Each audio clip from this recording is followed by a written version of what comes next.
Hello everyone, आप सभी का स्वागत है आपके अपने यूट्यूब चैनल तैयारी सक्सेस की में। दोस्तों, आज हम लोग क्लास 8 के मॉडल सेट को करेंगे।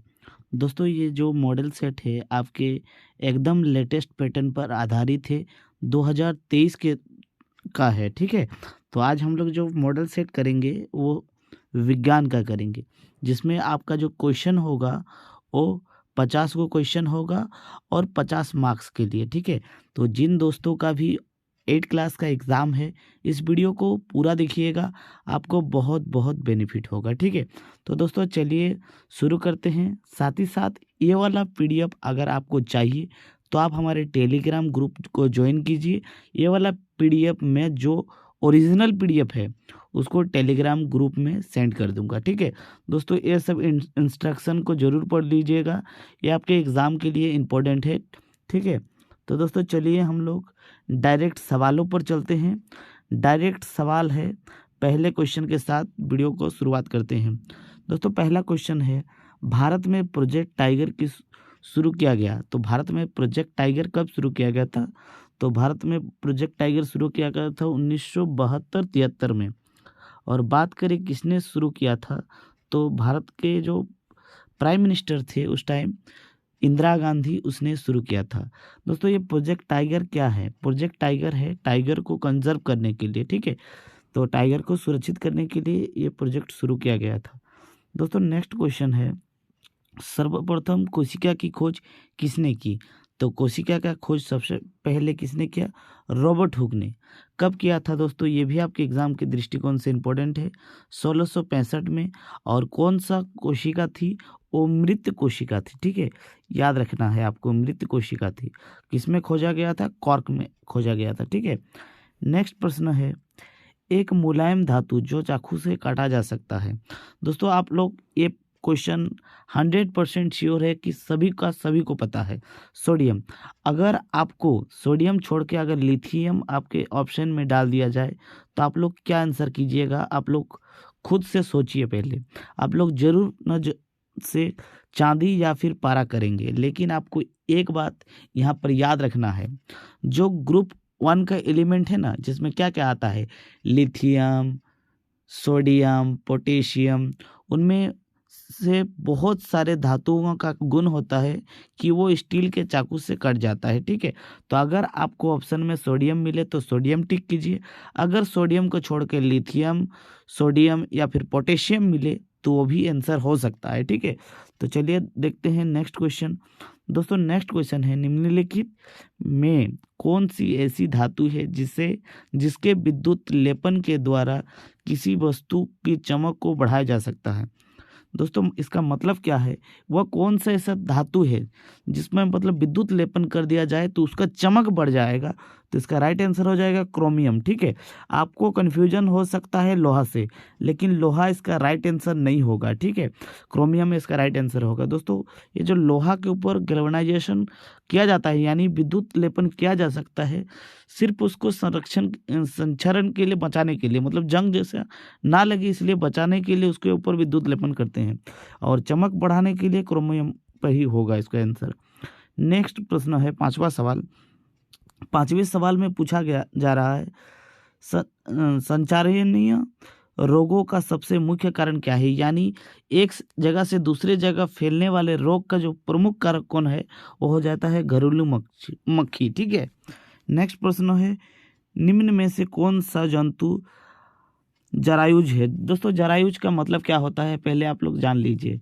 दोस्तों, जोन सा जंतु का जो जन्म होता है वो गर्भ से होता है, यानी अंडा से नहीं, डायरेक्ट होता है जन्म, उसे जरायुज कहते हैं। ठीक है, जैसे आप लोग खुद ऑप्शन देख के समझ जाएंगे। और उसी के साथ एक आता है अंडायुज। ठीक है, तो अंडायुज का मतलब क्या होता है? जो अंडा से पैदा हुआ हो। और जरायुज का मतलब जो डायरेक्ट पैदा हुआ है गर्भ से।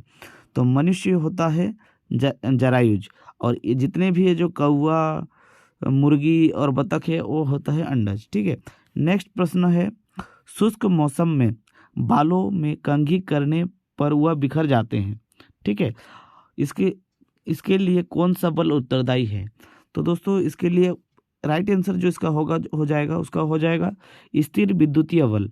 दोस्तों, आप लोग कभी ना कभी एक एक्सपेरिमेंट ज़रूर किए होंगे कि बालों को कलम से रगड़ते हैं और रगड़ने के बाद कागज़ के टुकड़ा से उसको जादू दिखाते हैं। तो वो जो प्रोसेस होता है ना, वो स्थिर विद्युतीय बल के कारण ही होता है, चिपकने वाला।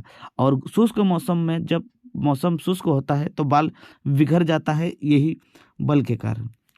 दोस्तों नेक्स्ट प्रश्न है, निम्नलिखित में किस ईंधन का ऊष्मीयमान सबसे अधिक होता है? तो किसमें सबसे ज़्यादा ऊष्मीयमान होता है? हाइड्रोजन में, ठीक है। तो इसलिए हाइड्रोजन वाला ट्रेन अभी स्टार्ट होने वाली है, ठीक है। नेक्स्ट प्रश्न है, इनमें से कौन सा गुणसूत्र शिशु के नर लिंग का निर्धारण करता है? तो दोस्तों इसका राइट आंसर हो जाएगा XY। XY से दोस्तों होता है मेल यानी नर, और XX से होता है फीमेल यानी लड़की। ये वाला चीज़ आप याद रखिएगा, बहुत बहुत इम्पोर्टेंट है। और अगर आपको कभी भी पूछे ये जो लिंग निर्धारण होता है वो किसके गुणसूत्रों से होता है, वो सिर्फ और सिर्फ पिता के गुणसूत्र से यानी फादर के गुणसूत्र से डिसाइड होता है, क्योंकि मदर के पास वो ऑलवेज एक्स ही रहता है, ठीक है। नेक्स्ट सवाल है क्वेश्चन नंबर 10, मानव नेत्र में वस्तु का प्रतिबिंब किस भाग पे बनता है? तो मानव नेत्र में वस्तु का जो प्रतिबिंब बनता है वो रेटिना में बनता है। दोस्तों 11वां सवाल है, खरीफ फसल का उदाहरण क्या है? दोस्तों फसल दो तरह का होता है, या फिर कह सकते हैं कि तीन तरह का होता है, ठीक है। तो हम लोग दो ही टाइप के पढ़ेंगे दोस्तों, एक है खरीफ फसल, एक है रबी फसल, ठीक है। दोस्तों खरीफ फसल जो बोया जाता है वो जून जुलाई में बोया जाता है, और रबी जो फसल है वो सर्दी का फसल है, वो अक्टूबर नवंबर में बोया जाता है। दोस्तों यहाँ पर आपको जो जानना है वो खरीफ फसल और रबी फसल का उदाहरण जानना है, कौन सा खरीफ फसल है कौन सा रबी फसल है। तो आपको यहाँ पर ध्यान देना है। दोस्तों खरीफ फसल में आपका आता है धान, बाजरा, मक्का, ठीक है, ये सब है खरीफ फसल। और रबी फसल होता है क्या क्या, आपका गेहूं, आलू, सरसों और चना, मटर। तो यहाँ पर आपका पूछा गया था खरीफ फसल का, तो ये धान हो जाएगा आपका राइट आंसर, ठीक है। तो यहाँ पर जो आपका राइट आंसर होगा वो हो जाएगा धान। दोस्तों नेक्स्ट प्रश्न है, सौर परिवार में कुल कितने ग्रह हैं? दोस्तों इसमें आपको कन्फ्यूजन हो सकता है, आप लोग नोट टिक कर सकते हैं, लेकिन गलत है। सौर परिवार में वर्तमान में 8 ग्रह है, प्लूटो को भगा दिया गया है, इसलिए आपको याद रखना है, ठीक है। तो अभी सौर परिवार में 8 उपग्रह हैं। दोस्तों नेक्स्ट प्रश्न है कि घर्षण हमेशा क्या होता है? तो घर्षण हमेशा क्या होता है, कुछ मामलों में हानिकारक होते हैं, कुछ मामलों में लाभदायक होते हैं। फिर आप सोचेंगे कि घर्षण कैसे लाभ होता है और कैसे हानि होता है। दोस्तों आप लोग कभी न कभी देखे होंगे कि गाड़ी में यानी ऑटो पार्ट्स में हम लोग किस चीज़ का उपयोग करते हैं, ग्रीस का उपयोग करते हैं। ग्रीस क्यों लगाते हैं? दोस्तों ग्रीस इसलिए लगाते हैं ताकि घर्षण कम हो, और घर्षण के वजह से क्या होता है, ऑटो पार्ट्स में क्षय होता है यानी नष्ट होता है, तो ये होता है हानि। और दोस्तों लाभ क्या है, यहाँ पर मैं हानि बता दिया, सॉरी दोस्तों हानि, ठीक है। और लाभ बताता हूँ, लाभ कैसे होता है घर्षण का। दोस्तों अगर घर्षण नहीं होता तो हम लोग चल फिर नहीं सकते। दोस्तों हम लोग जैसे ही बर्फ़ में चलने का कोशिश करते हैं, घर्षण कम होने के कारण हम लोग गिर जाते हैं, ठीक है। और सड़क पे घर्षण ज़्यादा है इसलिए हम लोग चल पाते हैं। तो दोस्तों हुआ ना कि घर्षण का लाभ और हानि, ठीक है। दोस्तों नेक्स्ट प्रश्न है, पैराशूट बनाने के लिए कैसे रेशे का प्रयोग किया जाता है? तो पैराशूट बनाने के लिए नायलॉन का प्रयोग किया जाता है। नेक्स्ट प्रश्न है, मानव के कानों के लिए स्रवित पराशर क्या है? मतलब मनुष्य कौन सा रेंज तक सुन सकता है? तो 20 हर्ट्ज से 20,000 हर्ट्ज तक इंसान सुन सकता है, इससे कम भी नहीं, इससे अधिक भी नहीं, ठीक है। दोस्तों नेक्स्ट प्रश्न है, किस यंत्र के प्रयोग से भूकंप के तरंगों को रिकॉर्ड किया जा सकता है? दोस्तों इसको इंग्लिश में कहते हैं सिस्मोग्राफ, ठीक है, और हिंदी में कहते हैं भूकंप लेखी। यहाँ पर रिएक्टर पैमाना जो होता है वो भूकंप की तीव्रता को मापा जाता है, ठीक है। तो यहाँ पर चलिए देखते हैं नेक्स्ट प्रश्न। दोस्तों नेक्स्ट प्रश्न है, विश्व तापमान का मुख्य कारण क्या है? तो विश्व तापमान जो संसार में जो तापमान बढ़ रहा है यानी गर्मी बढ़ रहा है, इसका मुख्य कारण क्या है? कार्बन डाइऑक्साइड की बढ़ती मात्रा। ठीक है, नेक्स्ट प्रश्न है संकटापन्न जाति उपजाति है, यानी कौन सा जाति अभी संकट में है? तो इसका राइट आंसर हो जाएगा बाघ। नेक्स्ट प्रश्न है जंतु कोशिका में क्या अनुपस्थित होता है? अनुपस्थित मतलब नहीं होता है, तो कोशिका भित्ति नहीं होता है। दोस्तों ये जो कोशिका भित्ति है ये कौन से पादप कोशिका में होता है, और पादप कोशिका का कौन सा भाग को कोशिका भित्ति कहते हैं? छाल को। जैसे आप लोग सभी देखे होंगे पेड़ का छाल को कहते हैं कोशिका भित्ति। ठीक है, और ये जंतु कोशिका में नहीं होता है। नेक्स्ट प्रश्न है जल के शुद्धिकरण में किस उपधातु का प्रयोग किया जाता है? तो जल के शुद्धिकरण में क्लोरीन का प्रयोग किया जाता है। नेक्स्ट प्रश्न है विश्व के पहले प्रतिजैविक का नाम क्या है? तो विश्व के पहले प्रतिजैविक यानी एंटीबायोटिक का नाम है पेनिसिलिन, और किसने बनाया था? वो अलेक्जेंडर फ्लेमिंग ने। ठीक है, आपको नाम भी याद रखना है, ये भी सवाल आपसे पूछा जा सकता है। दोस्तों नेक्स्ट प्रश्न है पानी में हाइड्रोजन और ऑक्सीजन का अनुपात क्या है? तो पानी आप लोग सभी जानते हैं, जल का फॉर्मूला बताइए तो होता है H2O, और अनुपात मतलब हाइड्रोजन कितना है? हाइड्रोजन है 2 और ऑक्सीजन क्या दिख रहा है? 1। ठीक है, तो 2:1 हो जाएगा ये अनुपात। दोस्तों नेक्स्ट प्रश्न है निम्न में से किस जीव में द्विखंडन द्वारा जनन होता है? तो किसमें हो जाएगा आपका? अमीबा में। ठीक है, नेक्स्ट प्रश्न है आपसे द्रव का दबाव गहराई के बढ़ने से क्या होता है? यानी कोई भी लिक्विड में जब हम लोग अंदर जाएंगे तो उसमें गहराई बढ़ने के साथ साथ क्या होगा? मतलब उसका प्रेशर क्या होगा, वही आपको बताना है। तो प्रेशर बढ़ता है। ठीक है, नेक्स्ट प्रश्न है ईंधन के ऊष्मीय मान का मात्रक क्या है? तो इसका राइट आंसर हो जाएगा kg/जूल। दोस्तों वीडियो अगर अच्छा लग रहा है तो प्लीज़ वीडियो को लाइक कीजिएगा। चैनल पे नए हैं तो चैनल को भी सब्सक्राइब कर लीजिए। हम लोग सभी के सभी सेट को ऐसे ही हल करेंगे। नेक्स्ट प्रश्न है आपको किशोर अवस्था का उम्र क्या है? तो दोस्तों किशोर अवस्था का जो उम्र है वो 11 से लेकर 19 वर्ष तक। नेक्स्ट प्रश्न है मानव नेत्र के द्वारा पढ़ने के लिए सर्वाधिक सुविधाजनक दूरी क्या है?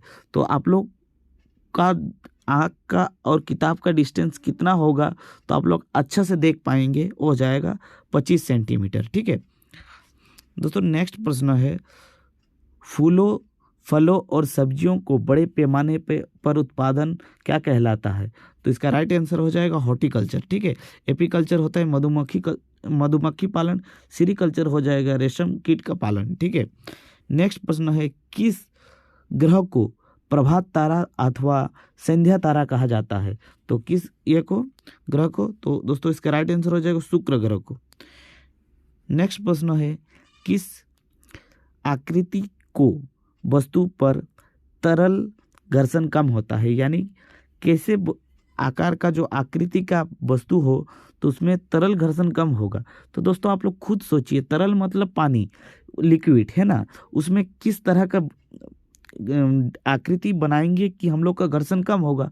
तो आप लोग को मालूम होगा कि नाव का जो डिज़ाइन है वो उसमें सबसे ज़्यादा कम घर्षण होता है। तो इसका राइट आंसर हो जाएगा नाव। ठीक है, नाव इसीलिए बनाया जाता है दोस्तों इस डिजाइन का। ठीक है, ये भी आपका कॉन्सेप्ट क्लियर हो गया होगा। नेक्स्ट प्रश्न है पदार्थ जो प्राकृतिक प्रक्रिया जैसे जीवाणु के द्वारा अवघटित होता है क्या कहलाता है? तो दोस्तों इसका राइट आंसर हो जाएगा जैव अनुप्रक्रम्य। दोस्तों नेक्स्ट प्रश्न है ध्वनि की प्रबलता किस कारक पर निर्भर करता है? तो ध्वनि की प्रबलता निर्भर करता है आयाम पर। ठीक है, नेक्स्ट प्रश्न है विपरीत आवेश के बीच क्या प्रतिक्रिया होता है? तो दोस्तों यहाँ पर आप लोग थोड़ा समझिए। ठीक है, विपरीत आवेश मतलब एक अगर इधर है तो एक अगर इधर होगा तो ये विपरीत जब होगा तो वो आकर्षण होगा, और जब सेम डायरेक्शन में होगा तो वो प्रतिकर्षण होगा। सेम होगा तो प्रतिकर्षण, और अगर अलग अलग होगा तो आकर्षण होगा। ठीक है, नेक्स्ट प्रश्न है हरित गृह प्रवाह और वैश्विक तापमान के लिए मुख्य रूप से कौन सा उत्तरदायी गैस है? तो हरित गृह प्रवाह के लिए कार्बन डाइऑक्साइड और मीथेन दोनों ही इंपॉर्टेंट गैस है, यानी ऑप्शन नंबर सी इसका राइट आंसर होगा। नेक्स्ट प्रश्न है वह पुस्तक जिसमें सभी संकट प्राणी प्रजातियों का रिकॉर्ड रखा जाता है, उसे क्या कहते हैं? तो रेड डाटा बुक कहा जाता है। ठीक है, याद रखना है। ठीक है, नेक्स्ट प्रश्न है, निम्न में कौन सा पदार्थ जीवाश्म ईंधन है? तो जीवाश्म ईंधन यानी नीचे से निकाला जाता है और उसका जो निर्माण है वो बहुत सालों का प्रोसेस है, वो होता है कोयला। नेक्स्ट आपका क्वेश्चन है, कोशिका द्रव्य के बीच खाली संरचना होती है, उसे क्या कहते हैं? तो आप लोग कोशिका का जो संरचना देखे होंगे कोशिका, तो बीच बीच में ऐसे ऐसे जगह होता है। ठीक है, तो इसको क्या कहते हैं? रिक्तिका कहते हैं। नेक्स्ट प्रश्न है, कौन सा अधातु कमरे के ताप पर वायु के साथ अभिक्रिया करते हैं? तो सफेद फास्फोरस होगा। ठीक है, नेक्स्ट प्रश्न है, किण्वन की प्रक्रिया की खोज किसने किया? तो किण्वन की प्रक्रिया की खोज किया था लुई पाश्चर ने। नेक्स्ट प्रश्न है, जब चालक विलयन में विद्युत धारा प्रभावित किया जाता है तो विलयन के रंग में परिवर्तन होता है या संकेत क्या होता है? ये होता है दोस्तों विद्युत धारा का रासायनिक प्रभाव के कारण ये जो विलयन का रंग होता है वो चेंज हो जाता है। नेक्स्ट प्रश्न है, विश्व में सर्वप्रथम एक भेड़ का क्लोन विकसित किया गया था जिसका नाम क्या था? तो दोस्तों उसका नाम था डॉली। नेक्स्ट प्रश्न है, तरल है, तो तरल क्या है दोस्तों? तरल है द्रव और गैस। दोस्तों यहाँ पर मैं आपको थोड़ा समझाऊंगा। ठीक है, तरल जैसे दोस्तों आप लोगों के घर में एलपीजी सिलेंडर जरूर होगा। एलपीजी यानी क्या है? लिक्विफाइड पेट्रोलियम गैस, जिससे आप लोग का घर में खाना बनता है। तो वो जब आप सिलेंडर को पकड़ के हिलाएंगे तो आपको कैसा लगेगा? जैसे पानी है, लेकिन उसके अंदर है क्या दोस्तों? है गैस। तो ये जो तरल है वो द्रव और गैस दोनों अवस्था में मिलता है। ठीक है, नेक्स्ट है, विद्युत उपकरण में लगी आग बुझाने के लिए किस सबसे अच्छा अग्निशामक कौन माना जाता है? तो दोस्तों अगर विद्युत यानी तारों में अगर करंट में आग लग जाए तो आप किससे बुझाएंगे? तो हो जाता है कार्बन डाइऑक्साइड से। ठीक है, नेक्स्ट प्रश्न है, लड़कों के गले के समान उभरा हुआ भाग को क्या कहलाता है? तो गले में जो ऐसे निकल जाता है उसको क्या कहते हैं? एडम अपेल या फिर कंठमणि। ठीक है, जो लड़कों में ही निकलता है। नेक्स्ट प्रश्न है, श्वेत प्रकाश सूर्य के प्रकाश में कितने रंग होते हैं? तो सूर्य के प्रकाश में 7 रंग होते हैं। ठीक है, और इंद्रधनुष में भी 7 रंग होते हैं। नेक्स्ट प्रश्न है, एक स्थान पर एक ही प्रकार के बड़ी मात्रा में उगाए गए पौधे को क्या कहते हैं? तो दोस्तों उसको कहते हैं फसल। नेक्स्ट प्रश्न है, खगोलीय पिंडों के बीच की दूरी को किस इकाई से मापा जाता है? तो प्रकाश वर्ष से मापा जाता है खगोलीय पिंडों के बीच की दूरी।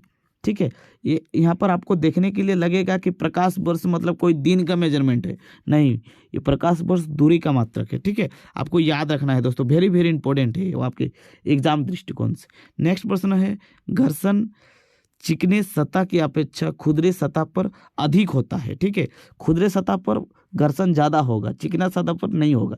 जैसे मैंने अभी कुछ देर पहले बर्फ़ का एग्जांपल दिया, तो बर्फ़ क्या होता है? एकदम चिकना होता है, इसलिए उसका क्या होता है? घर्षण ज़्यादा होता है। ठीक है, घर्षण ज़्यादा नहीं होता है, इसलिए हम लोग चल नहीं पाते हैं।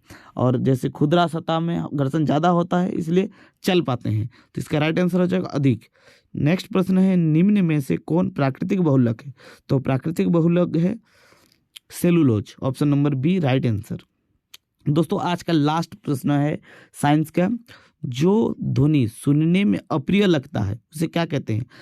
दोस्तों आप लोग आपके सामने कोई भी जोर जोर से चिल्लाता है तो क्या बोलते हैं आप लोग? ए शोर मत करो। तो जो अप्रिय ध्वनि होता है उसे कहते हैं शोर। ठीक है, तो दोस्तों आई होप ये जो आपको 50 सेट का प्रश्न का जो सेट था ये आप लोग पूरा का पूरा सॉल्व कर चुके हैं। अगर ये वाला सेट आपको अच्छा लगा है तो प्लीज़ वीडियो को शेयर कीजिएगा, और नेक्स्ट जो हम लोग देखेंगे उसमें हम लोग मैथ, हिंदी, इंग्लिश और सामाजिक विज्ञान के सेटों को देखेंगे। दोस्तों प्लीज़ वीडियो को शेयर कीजिएगा, चैनल को सब्सक्राइब जरूर कीजिएगा। मिलते हैं नेक्स्ट वीडियो में, तब तक के लिए जय हिंद।